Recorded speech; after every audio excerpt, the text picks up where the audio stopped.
આપ જોઈ રહ્યા છો સીએનસીસી ગુજરાત। વડાપ્રધાન એક સામાન્ય રીતે રાણીપની નિશાન સ્કૂલમાં પહોંચે છે। પહોંચ્યા બાદ નિશાન સ્કૂલમાં પોતાનો કિંમતી અને પવિત્ર મહત્વ વોટ આપે છે। પ્રધાનમંત્રીએ જેમ સામાન્ય નાગરિક બૂથ ઉપર વોટિંગ કરવા માટે પોતાનું ચૂંટણી કાર્ડ તપાસ કરાવી વોટ કરે છે, તેવી જ રીતે દેશના વડાપ્રધાને પણ એક સામાન્ય રીતે પોતાનો મત આપીને લોકતંત્રના મહાન પર્વની ઉજવણી કરી અને પોતાની ભાગીદારી નોંધાવી। સાથે સાથે ગૃહમંત્રી અમિત શાહ પણ તેમની સાથે ઉપસ્થિત હતા।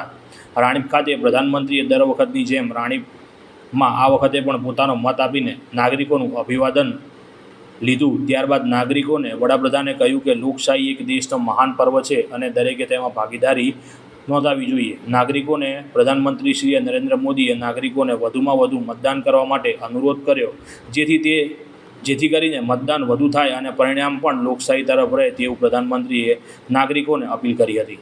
વધુમાં તેમણે લોકતંત્રની ઉજવણી સમગ્ર નાગરિકોએ કરવી જ જોઈએ અને પોતાનો પવિત્ર મત જરૂરથી આપવો જોઈએ તેવું તેમનું માનવું હતું।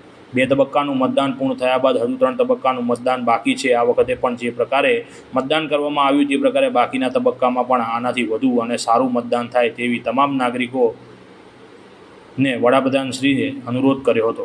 પરિણામ જે પણ આવે પરંતુ લોકશાહી જરૂરથી જળવાઈ રહે તે માટે વધુમાં વધુ મતદાન કરવા તમામ લોકોને પ્રેરિત કર્યા હતા। Bureau chief C N C C Gujarat, Patan.